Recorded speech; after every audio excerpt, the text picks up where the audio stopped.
Okay, I'm going to tell you a story. I'm going to tell you a story. Okay, would you like to hear a story? Well, I'm going to tell you a story. This is a story about how I started driving a truck and how I came into the career that I'm in now. Without dragging this out too much, because I tend to ramble when I tell stories, but my story is a little different. So what I notice on YouTube is that most of the YouTube truckers are with a mega carrier. You know, they went through the whole process of the school and then the over-the-road training with a trainer in their truck, and they have stories about, you know, how weeks and weeks of driving with the trainer in their truck, and you know, stories they have with their trainers and stories about how to get along with your trainer while you're training and all this stuff. And it's a big step to get into the truck solo and make that decision on whether you're going to do a lease purchase or be a company driver, Well, my path was not like that at all. There's a couple of things to point out. The first thing is that I did not have that kind of a beginning and a training because, frankly, I couldn't get any single mega carrier to even stay on the phone with me long enough to recruit me into their school or their driving program. You know, and at the time, I was very upset about that. Now, there's a couple of reasons why that I won't go into, but I believe that they were a little severe, but I do believe that I was a good candidate for their program, and I believe that part of it, honestly, I will say, I believe it was because I'm a female. But we're not going to beat that dead horse because life goes on and my life went on. What I did was I went to a community college and got my CDL through their program, which was a 5-week program. I think it was 5 or 6 weeks. And then I got my CDL. And then I was, when I was looking for a job, then I was a recent grad. Well, that's pretty hard. You know, it's pretty hard to find a job with a carrier with your CDL Class A when you do it through a community college or a vocational school. Because as soon as you finish and as soon as you graduate and get your CDL, you're on your own, you know, and they don't really have much of a placement program. So there was a big gap after I got my CDL and finished the school. There were several weeks that went by where I couldn't find a job. My only hope really that was working out as a prospect was Trans Am, which is a mega carrier, and they hire recent grads with no experience. But the thing was, it was going to take forever to get going with them because they said that they didn't have any female trainers until like 2 months later, you know, down the road was when their first availability would be for a female, you know. Well, that didn't set too well with me because I was feeling like I was going to forget how to drive in that time period. Well, long story short, I lucked into getting a job with this company that hauls wheat flour. They're a nationwide company, but I was going to get on regionally with this company, and I was going to travel around like Kansas, Oklahoma, New Mexico, and parts of Texas. They didn't have much of a training program, and the reason why is because they really never had hired rookies before. So, you know, I was lucky. I was so lucky that they even considered me. And to this day, I really don't even know why, you know.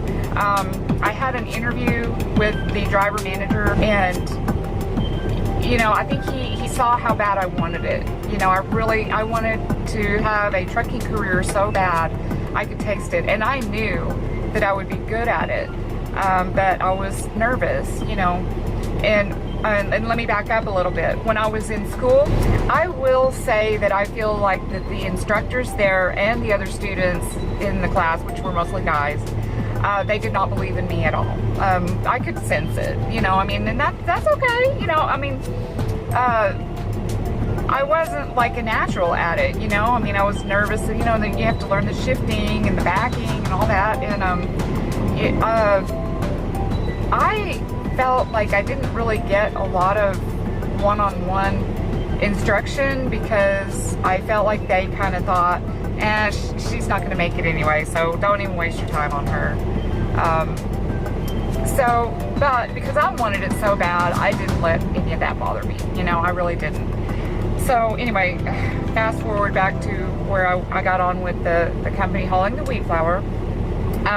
My over-the-road training consisted of one day with a trainer in the truck with me. And so I show up early in the morning. They stick me in a truck, and the trainer, he rides with me to Kansas, from the Panhandle of Texas to Dodge City, Kansas. And then we pick up a loaded trailer there, and then we take that down to southern Oklahoma, south of I-40. And by this time it's like the middle of the night, and he shows me how to hook up the hose to the silo, and explains about the gauges and the pressures and all that. And mind you, I didn't even know what a pneumatic trailer was. I didn't even know anything about this type of truck and trailer. So I took notes, you know, and just tried to remember as much as I could. Luckily, I'm mechanically inclined, and I have a real good grasp on technical things.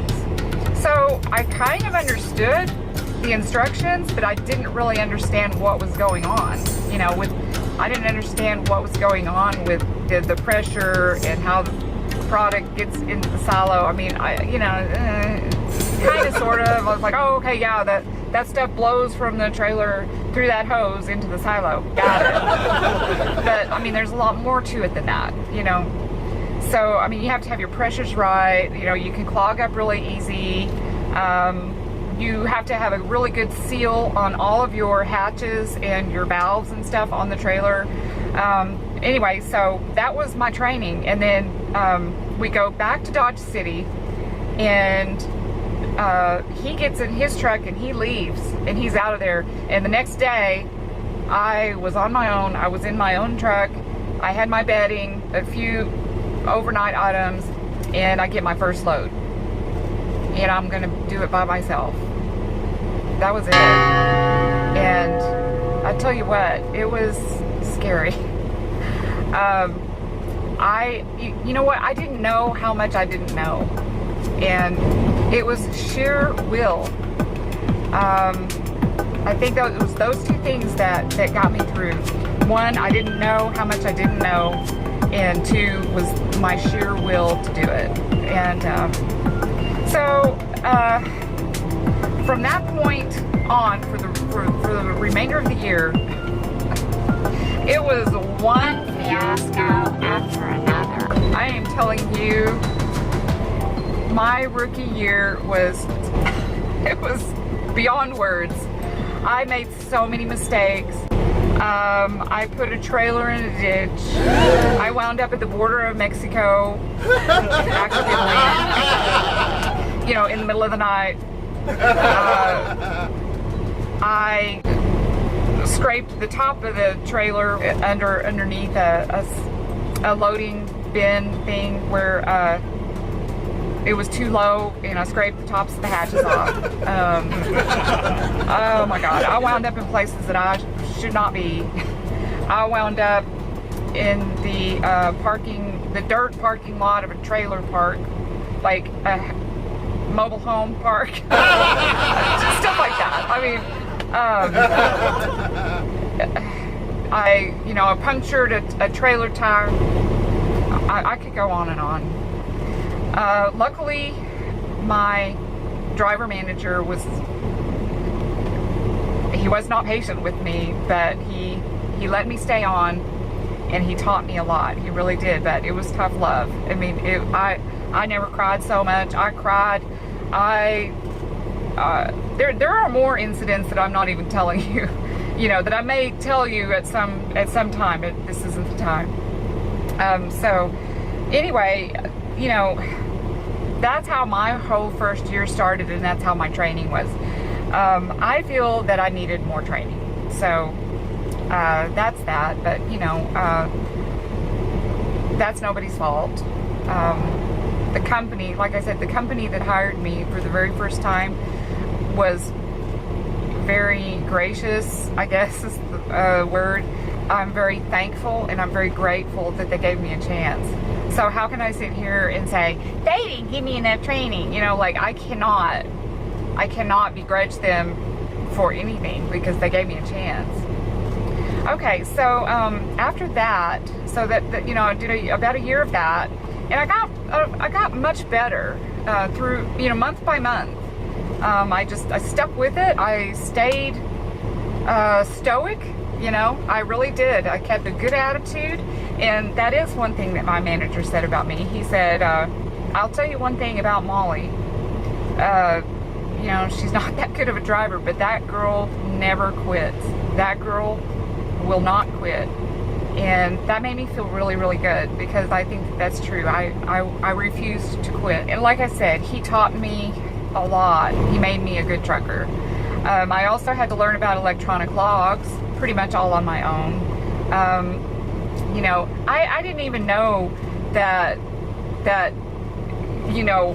when you're driving and you start your day on your electronic logs, that you have a 14-hour period, and then it stops. Like, I thought that if you stop anywhere and you put it on off duty or sleeper berth, that then you can just take as much time as you want to take a nap or whatever, and then get up and start going again, and you've still got all kinds of hours to drive. I had no clue. I had no clue. And there was one time I had a load going to South Carolina, and I was scared to death. And I got through to Oklahoma City, and I thought, I'm tired. And so I stopped in, somewhere out off of I-40 somewhere, but like out in the country, and took a nap, and I just took a long break, like 3 hours, And then my manager calls me. He was like, "What are you doing?" And I was like, "I'm taking a nap." He was like, "Do you realize that you just wasted 3 hours on your clock? And now in 1 hour, you're going to have to pull over and take a 10-hour break. You should have just turned the 3-hour thing into a 10-hour. Now you're going to be late for your..." And I was like, "Oh, no, I didn't realize that. I'm sorry."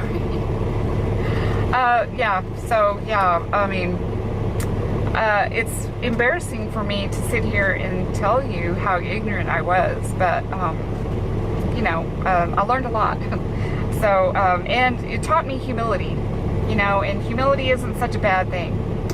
So, I definitely, that first year of driving, I didn't think I had any business even calling myself a trucker yet. I mean, I just didn't. I was very quiet and humble, and I didn't go on social media. I didn't do anything. I just really, really focused. And if I hadn't have focused as much as I had, I would have failed. So that's another thing that I will say is it requires so much focus. It really does. And it's easy to focus. So when you focus, that's half the battle, so focus, okay? Okay, so then I kind of finished out my span of time there at that company that hauled the wheat flour, and we parted ways. And very soon after, I found an ad on Craigslist for a driver that was looking, not a driver, I'm sorry, for an owner-operator that was looking for a driver to drive his truck out in the oil fields hauling frac sand. And so I went to talk to him. It turned out he was right there in the very town that I live in. And he started asking me, you know, have you ever worked in the oil fields before? And I was like, no. And he was like, get ready, because it is a ride. But anyway, so that's how I got into hauling frac sand. Turns out, you know, that it's the same type of trailer, the pneumatic trailer. So I already knew how to do that, and that, you know, that's a pretty big learning curve. So, you know, when I got out here, I'd already had a year under my belt of driving, and the learning curve for coming out into the hauling the frac sand, I would say, was learning how to, you know, drive on the country roads, the really rugged lease roads, the ditches, the corners that could really get your trailer, the dark roads at night, hard to see, all kinds of weather conditions, and then of course the physical labor that's involved whenever you're doing the hoses and all of that stuff. So I'm not going to go into all of that on this story, but that is my story on how I got into trucking and got my driving education. Like I said, it's quite a bit different than the route that people go when they go to school through a mega carrier, and that's how I wanted to do it, but nobody would have me. But that's okay. That is okay, because we good now. We Gucci. And